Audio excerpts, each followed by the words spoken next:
Hello everyone, and welcome to Hill Street. Today's story is Take Me Up the High Road by Maxie Mayfield. If you end up enjoying this story, please leave a like. And if you enjoy hearing stories from me, please subscribe and become a resident of Hill Street and let me know how I'm doing in the comments. Now, let's get to this nightmare. Whenever, wherever, doubt will always seep through the thinly veiled fabric that was my mind. In a tidal wave of emotion, nothing was more difficult than staying in the lifeboat that would eventually bring me away from the raging storm of thoughts. When I was young, my parents would always take me to the mountain in the countryside. It had no neighboring peaks, just one eminence in all its glory. I don't think it had a name either. If it did, I don't know what it is. The road that spiraled up the mountain was secluded, and trees towered over the path. Passing the inordinate long corridor of overgrowth was the cliff, and a waterfall that led downwards to a river. Beyond that was the stunning bird's eye view that overlooked the distant city. It was like only our family knew about this spot, and that was why I had this mountain engraved in the deepest part of my heart. I remember despising rainy days because that would mean we couldn't go to our spot. When my parents were having a really bad argument, they would go there, talk things out, sometimes bring me along, have a nice little picnic, and listen to me talk about my elementary school stories. As they said, I was the pride and joy of this family. I knew that their relationship was becoming strained.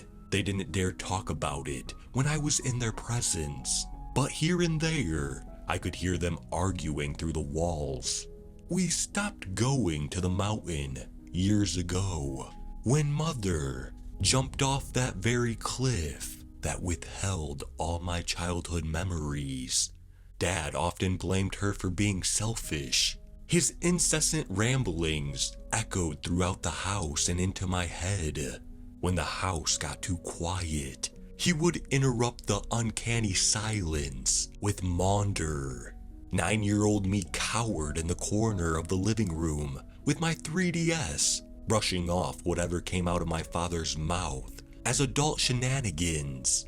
As the years went by, we became more estranged.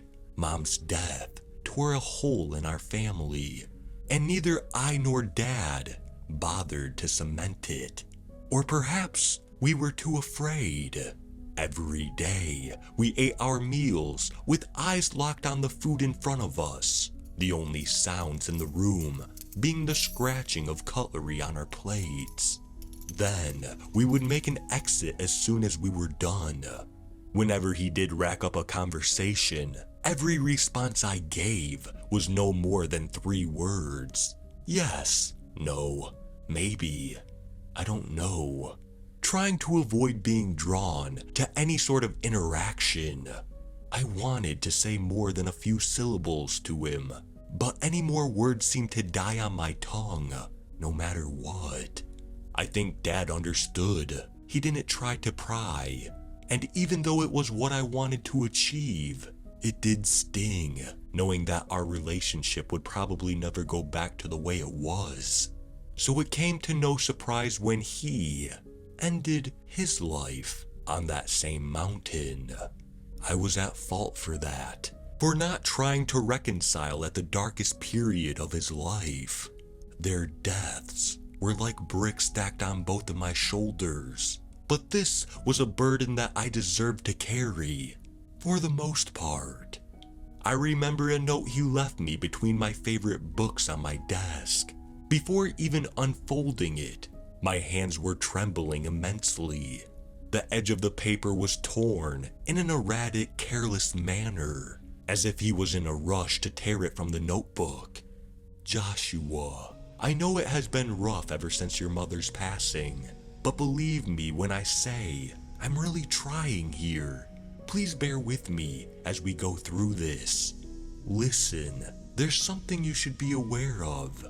He ended up erasing this part and instead wrote, "Remember, when something goes haywire, go back. Always go backwards.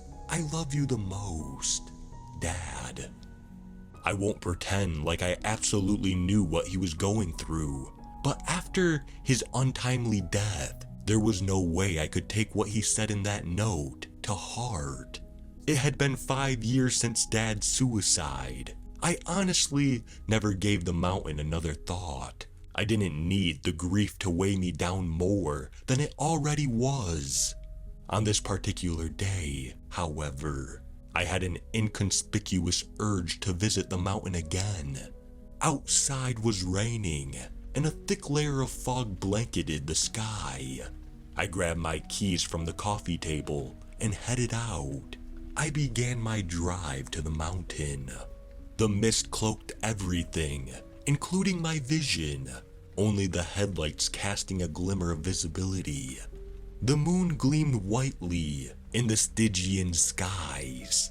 I drove with inexplicable unease, bordering on anxiety.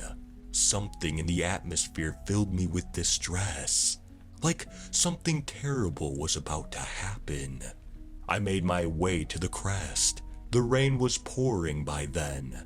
I sat quietly for a lengthy amount of time, reminiscing whatever memories I had left of them that were afloat in my head. They told me they couldn't wait to see me grow up. They told me that when I became successful and start my own family, I must visit them on the weekends with my wife and kids. And that was enough mourning for today. Wiping the tears that escaped my eyes, I glanced at my phone. 8:36. It was getting late. Time to go home. On my way down, I drove with my eyes staring straight ahead, occasionally glancing at some passing trees that towered over.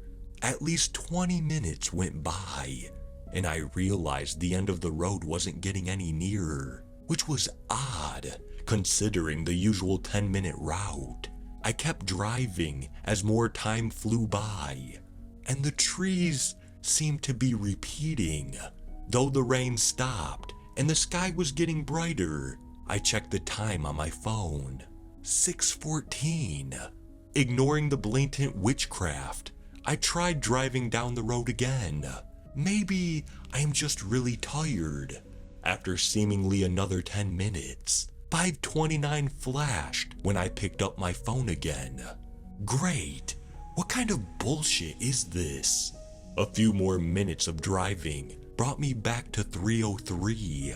The broad daylight now shone on the hood of my car. My desperation was becoming laughable at this point.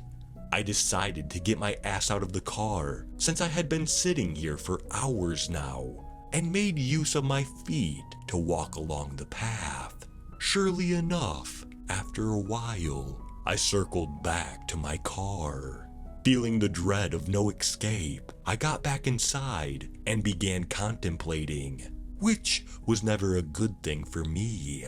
One thought would branch into 3, then 10, soon forming a tornado. I drove absent-mindedly, and one particular thought reared its head among a sea of others. Remember, when something goes haywire, go back. Always move backwards. So I reversed the car. Had my eyes on the road behind me. Nothing seemed to be changing. Deja vu struck me for the 1000th time.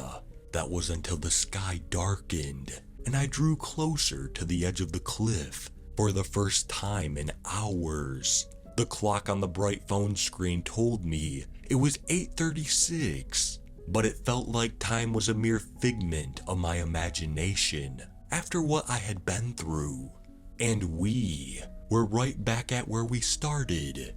In a peak of frustration, I kept backing up the car, ready to send myself off the cliff behind me. I fell. I kept falling and falling. Oh no. This isn't another loop, is it? But before my demise, the car came to a halt when I was brought back into the road. Oh hell! I practically threw my head onto the steering wheel, at my wit's end, trying to figure out what went wrong. I didn't even have to check the time. The position of the soul-blazing moon told me it was 8:36. A loud crash thundered below the mountain, and my head snapped towards the noise. The movement would have given me whiplash. Trepidation piled inside my chest like the mountain beneath. My heart was trying to punch its way out of my rib cage. I slowly pushed the car door open to step out. I made my way to the very fringe of the cliff. All these years, I had never been this close to the edge. Mom and Dad always warned me about slipping off the waterfall if I didn't tread carefully. The moment I peered over, my knees weakened and my heart was about to lunge out of my body. In a semblance of corpse dyed the river sanguine.